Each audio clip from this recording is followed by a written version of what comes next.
Hello बच्चों, कैसे हो? उम्मीद करते हैं कि आप लोग बहुत अच्छे होंगे, मज़े में होंगे। चलिए, एक प्रैक्टिकल जो बातें हैं, 23 लाख बच्चे इस बार नीट में बैठे थे। सारे बच्चे को एमबीबीएस कॉलेज नहीं मिल पाएंगे, तो ये बात जानते हैं हम लोग अच्छे तरह से। तो आज जो हम कंपेयर करने वाले हैं, क्या BA MS एमबीबीएस के इक्वल हैं? तो इसके लिए हम कुछ पॉइंट लिए हैं। सबसे पहला पॉइंट जो लिए हैं, सिलेबस। क्या सिलेबस जो एमबीबीएस में पढ़ाई होती है वो बीएमएस में भी होती है? सेम होती है, डिफरेंट होती है? तो एक एक करके सारे पे हम बात करेंगे, वन बाय वन करके। तो दूसरा पॉइंट जो हम लिए है, सर्जरी परमिशन। क्या सर्जरी परमिशन एमबीबीएस में होता है, बीएमएस में होता है कि नहीं होता है? सेकेंड चॉइस जो बच्चों का होता है, बीएमएस होता है एमबीबीएस के बाद। तो कितना डिफरेंस है? हम लोग सोचने लगते हैं, जब बीएमएस के बारे में सोचते हैं तो एमबीबीएस से कितना डिफरेंस होगा। तो थर्ड पॉइंट जो है, गवर्नमेंट जॉब सैलरी। सैलरी क्या होगा, एमबीबीएस में क्या सैलरी होगा, बीएमएस में क्या सैलरी होगा, दोनों में सैलरी का क्या डिफरेंस रहेगा। और तीसरी बात जो है, सबसे इंपॉर्टेंट बात, मिनिस्ट्री। मिनिस्ट्री इट मीन्स, जैसे ही बात कर ले, एमबीबीएस की एमसीआई है, एक अपना मिनिस्ट्री बनाया जाता है एमबीबीएस के लिए। उसी तरह से क्या मिनिस्ट्री बीएमएस के लिए भी बनाई जाती है? तो इस पर भी हम आगे बात करेंगे। और लास्ट पॉइंट जो हम रखे हैं, पांचवा पॉइंट, हॉस्पिटल एंड क्लिनिक। क्या हम हॉस्पिटल खोल सकते हैं एमबीबीएस करने के बाद या बीएमएस करने के बाद? क्या एमबीबीएस में खोल सकते हैं, बीएमएस में नहीं खोल सकते? ये कंफ्यूजन सबके अंदर रहता है। तो आप एक बार हॉस्पिटल के बारे में जब भी सोचते हैं तो ये इसमें आप जो मल्टीपल चीज़ें आपको चाहिए। आप ऐसा नहीं है एमबीबीएस कर लिए तो हॉस्पिटल खोल लेंगे या बीएमएस कर लिए तो हॉस्पिटल खोल लेंगे। उसमें क्या क्या चीज़ें जरूरत होती है, तो आगे हम डिस्कस करेंगे पूरा इस टॉपिक पे। तो चलिए इस वीडियो को हम स्टार्ट करते हैं। सबसे पहले हम सिलेबस देखते हैं। उससे पहले एक इंपॉर्टेंट इन्फॉर्मेशन आप लोगों के लिए। आप लोग चाह रहे होंगे बीएमएस कॉलेज में एडमिशन लेना, आपके लिए कौन सा कॉलेज बेहतर है और कितने मार्क्स आ रहे हैं, कितने मार्क्स पे कौन सा कॉलेज मिल जाएगा। तो आप कंफ्यूज होंगे, आप इधर उधर भटक रहे होंगे, कैसे अच्छा कॉलेज मुझे मिल सकता है इस मार्क्स पे। तो हम आपको हेल्प करेंगे इसके लिए। बस आपको करना क्या है, दिए गए नंबर पर आपको बस कॉल करना है और व्हाट्सएप पे एक मैसेज ड्रॉप करना है, भैया मुझे इतने मार्क्स आ रहे हैं, इतने मार्क्स में मुझे कौन सा कॉलेज मिल सकता है और मेरे लिए कौन सा कॉलेज अच्छा होगा। यदि बिहार में तो बिहार में कौन सा कॉलेज अच्छा होगा, यूपी में है तो यूपी में कौन सा कॉलेज अच्छा होगा, प्राइवेट कॉलेज में कौन सा अच्छा होगा, गवर्नमेंट कॉलेज में कौन सा अच्छा होगा। तो सब पे हम आपको अच्छे से राय देंगे। आप व्हाट्सएप पे मुझे मैसेज कर सकते हैं। तो सबसे पहला पॉइंट, जैसे कि मैंने आपको बताया था, सिलेबस। चलिए, बीएमएस में सिलेबस का क्या डिफरेंस रहता है एमबीबीएस से, इस चीज को हम अच्छे से समझते हैं। अब बीएमएस में आपको जो है संस्कृत पढ़ना पड़ेगा, कुछ सब्जेक्ट आयुर्वेदिक की भी आपको पढ़ना पड़ेगा, जो कि एमबीबीएस में नहीं पढ़ना होता। और अब बात कर ले, एमबीबीएस के सारे सब्जेक्ट इसमें आप पढ़ सकते हैं, जैसे कि एनाटॉमी की बात कर ले, फिजियोलॉजी की बात कर ले, फोटोकेमिस्ट्री की बात कर ले, और स्पोर्ट मेडिसिन की बात कर ले, इमरजेंसी मेडिसिन की बात कर ले। ये सारे चीज़ जो है आप जो है एमबीबीएस में भी पढ़ेंगे और बीएमएस में भी पढ़ेंगे।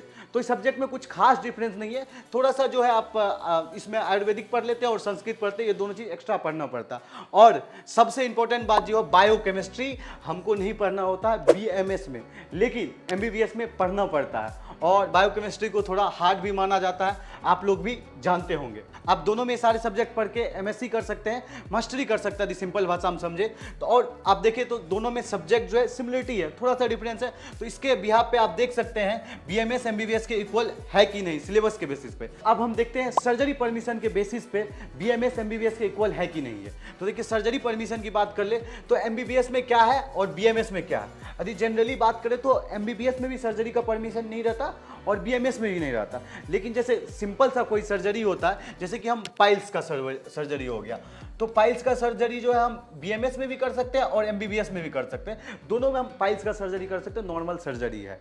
लेकिन अब उसी में हम बात कर ले, जैसे कि आप एमएससी कर लेते हैं तो फिर आप बीएमएस में भी कुछ सर्जरी कर सकते हैं और एमबीबीएस में भी कर सकते हैं। सबसे इंपॉर्टेंट बात है सी सेक्शन। सी सेक्शन का जब सर्जरी होता है तो नॉर्मल सर्जरी होता है तो एमबीबीएस वाला आसान से कर लेता है, नॉर्मली डिलीवरी का जो सर्जरी होता है। लेकिन उसी में जब थोड़ा डिफिकल्ट होता है तो एमबीबीएस वाले को भी परमिशन नहीं है सर्जरी करने का। अब मेडिकल कोड ऑफ इथिक पढ़ेंगे तो उसमें अच्छे से बताया गया है कि किस लेवल का कौन सर्जरी है, उसमें कौन से डॉक्टर कर सकते हैं, किस तरह का आपको हेल्प लेना होगा।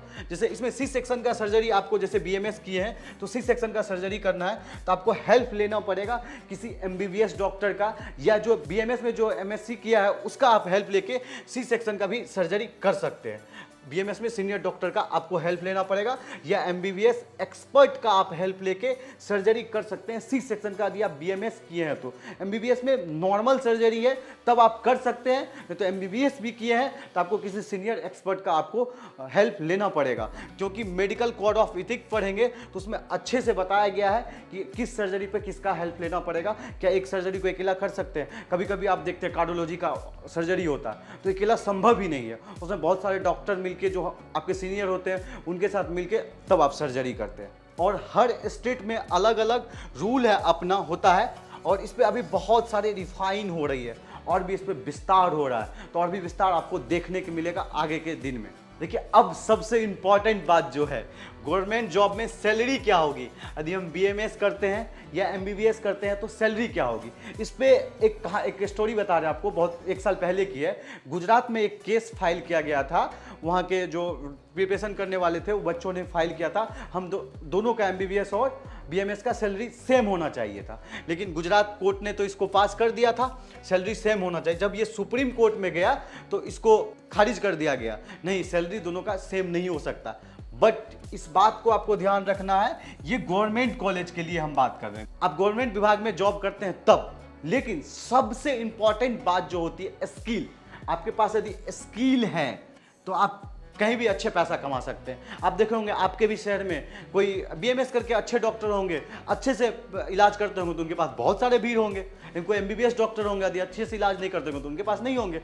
तो डिपेंड करता है आपका स्किल कैसा है, आपने कैसे कॉलेज के टाइम में किस तरह से पढ़ाई किया, कितना मेहनत किया, सारे मेहनत पे डिपेंड करता है। यदि आप बीएमएस कर रहे हैं, अच्छे से यदि मेहनत करते हैं तो आपका अच्छे से आप कमा सकते हैं। गवर्नमेंट जॉब तो कौन करता है आज के ज़माने में, तो आप भी अपना प्राइवेट क्लिनिक खोल सकते हैं। अभी क्लिनिक पर ही बात करेंगे आगे। तो सबसे इंपॉर्टेंट बात है आप अच्छे से अपने स्किल पे ध्यान दें, अच्छे से अपने स्किल को डेवलप करें, मेहनत करें। मेहनत आप करिएगा तो रंग जरूर लाता है। और जब आप अपने शहर में जाएंगे या आप कुछ भी प्राइवेट में करेंगे तो आपका मेहनत ही वहाँ पर दिखेगा। आप जितने अच्छे से पेशेंट को ट्रीट करेंगे उतना अच्छा आपका नाम होगा, फिर उतना अच्छा आप पैसा कमाएंगे। अब सबसे इंपॉर्टेंट बात जो है मिनिस्ट्री पे हम बात करते हैं। एमबीबीएस का अपना मिनिस्ट्री आपको पहले ही मैंने बता दिया, एमसीआई, तो एमबीबीएस का है। अब देखते हैं क्या बीएमएस वाले के लिए अपना मिनिस्ट्री है कि नहीं है। तो अब आयुष मिनिस्ट्री है जो कि बीएमएस के लिए काम करता है। आप सोच सकते हैं एक अलग ही सरकार बनाया जाता है, सरकार के थ्रू बनाया जाता है जो बीएमएस के लिए काम करे। तो इसमें अभी बहुत ज़्यादा रिफाइनरी हो रहा है कि किस तरह से अच्छे हो सकता है, और आने वाले समय में हो सकता है ये गवर्नमेंट में सैलरी की बात जो वो भी सेम हो, क्योंकि अच्छे तरह से इसमें भी काम हो रहा है। हर साल इसको रिफाइन किया जा रहा है। आयुष मिनिस्ट्री जो बना है कुछ ना कुछ इसमें चेंजेस आ रहे हैं हर साल। और अब बात कर ले एमबीबीएस वाले के लिए एमसीसी है, उसी तरह से एक कम्युनिटी बनाया गया है बीएमएस वाले के लिए एनसीआईएसएम, जो कम्युनिटी काम करेगी बीएमएस वाले बच्चों के लिए। तो बहुत ही अच्छी बात है जो बीएमएस कर रहे हैं उनके लिए, जो इस बार करने के लिए सोच रहे हैं उनके लिए तो बहुत ही अच्छी बात है, एक अच्छा बेहतर सुविधा भी है। अब हम देखते हैं इस बेसिस पे हॉस्पिटल और क्लिनिक में क्या डिफरेंस है। बीएमएस वाले खोल सकते हैं चाहे एमबीबीएस वाले खोल सकते हैं, तो इसके लिए बहुत अच्छे से आपको हम समझाते हैं। सबसे पहली बात जो है, एक हॉस्पिटल के लिए मल्टीपल चीज़ें चाहिए, आपको इस चीज़ को अच्छे से समझना होगा। तो पहले आपको मैं बता देता हूँ, आप जैसे मेडिकल सेंटर खोल सकते हैं, चाहे आप बीएमएस कर रहे हैं चाहे एमबीबीएस कर रहे हैं, दोनों में आप एक मेडिकल सेंटर खोल सकते हैं। मेडिकल सेंटर में मतलब कि चाहिए आप वहाँ पे पेशेंट को देख रहे हैं, ये काम आप कर सकते हैं। और आप क्लिनिक खोल सकते हैं, एमबीबीएस में भी खोल सकते हैं, बीएमएस में भी खोल सकते हैं, दोनों में कोई डिफरेंस नहीं है। आप अपने शहर में क्लिनिक खोल लिए और पेशेंट को देख रहे हैं। और अब बात आ जाती है कि हम हॉस्पिटल कैसे खोल सकते हैं, हॉस्पिटल खोल सकते कि नहीं। हॉस्पिटल के लिए मल्टीपल डिसिप्लिन चाहिए।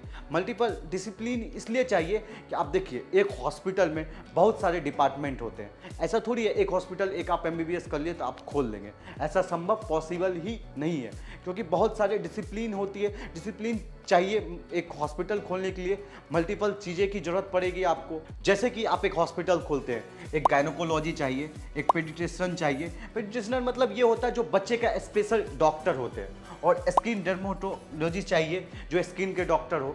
तो आप देख सकते हैं ये दोनों में आप एमबीबीएस कर रहे हैं या बीएमएस कर रहे हैं, दोनों में आपको सेम चीज़ चाहिए। एक हॉस्पिटल आप जब खोलने जाएंगे तो ये सब सारी चीज़ का कॉम्बिनेशन होना चाहिए, सारे डॉक्टर होना चाहिए, तब आप अच्छे से एक अच्छा हॉस्पिटल खोल सकते हैं। खोलने का तो आप ऐसे भी खोल सकते हैं, आपको यदि एक विभाग में आप स्पेशल है तो उस विभाग का आप हॉस्पिटल खोल सकते हैं। लेकिन आप एक अच्छा सा मल्टी लेवल हॉस्पिटल खोलना चाहते हैं, तो उसके लिए आपको ये सारे डॉक्टर्स की जरूरत होंगे, क्योंकि आपके पास सब तरह के पेशेंट आ सकते हैं ना। तो आपके पास गायनेकोलॉजी नहीं होंगे तो कैसे आप इलाज करेंगे उस पेशेंट का। तो आपके लिए ये 4-5 डॉक्टर मिला के आप एक हॉस्पिटल खोल सकते हैं। अब हम उम्मीद करते हैं कि एक हद तक आपको समझ में आ गए होंगे चीज़ें, और बीएमएस इस बार ले रहे हैं तो आपके लिए बहुत ही यूजफुल ये वीडियो होगा। तो आप अभी भी आपको एक बार मैं लास्ट में बता रहा हूँ, आपको बीएमएस से रिलेटेड कोई भी इंफॉर्मेशन चाहिए तो आप दिए गए नंबर पर कॉल कर सकते हैं। हमारी टीम आपको बिल्कुल कोशिश करेगी पूरा मदद करने का। और अब देख लेते हैं थोड़ा सा दोनों कितना इक्वल है। जैसे कि सारे 5 पॉइंट पे बात किए, 5 पॉइंट के हिसाब से अब सबसे पहले देखते हैं बीएमएस की स्कूल एमबीबीएस है कि नहीं है। तो देखिए, आप जैसे मल्टीपल एक हॉस्पिटल खोलने के लिए मल्टीपल चीज़ों का जरूरत चाहिए। तो आप जैसे इसमें पेडिट्रेशन कर सकते हैं जब आप एमबीबीएस करते हैं, या बीएमएस करते हैं, दोनों में ये कर सकते हैं, कोई दिक्कत की बात नहीं है। जब आप मास्टरी करते हैं, गायनेकोलॉजी कर सकते हैं आप, आगे स्किन डर्मेटोलॉजिस्ट आप कर सकते हैं, लेकिन दोनों में एमबीबीएस में और बीएमएस में भी। लेकिन पंचकर्मा जो है आप बस बीएमएस में कर सकते हैं। ये चीज़ बढ़ जाती है, जब आप बीएमएस करते हैं तो पंचकर्मा भी कर सकते हैं, लेकिन आप एमबीबीएस करते हैं तो नहीं। तो थोड़ी सी कुछ चीज़ें हैं बीएमएस में बढ़ गई है। तो आप ही बताएं दोनों कितना इक्वल है, बीएमएस के एमबीबीएस के बराबर है कि नहीं। कमेंट करके आप जरूर बताएं। और क्या आप इस बार बीएमएस ले रहे हैं और कौन सा कॉलेज आपको मिल रहा है, ये भी कमेंट करके बताएं। और आप कौन सा वीडियो चाहते हैं, किस टॉपिक पर मैं आपके लिए वीडियो बनाऊं, मैं इसी तरह से आप पे मेहनत करके मैं उस पर भी वीडियो लाऊंगा। किसी भी रिलेटेड आपको कोई भी वीडियो चाहिए तो जरूर कमेंट बॉक्स में बताएं, मैं उस पर जरूर वीडियो आपके लिए लाऊंगा। तब तक के लिए बाय बाय, जय हिंद, टेक केयर। फिर मिलते हैं कोई नई अपडेट के साथ।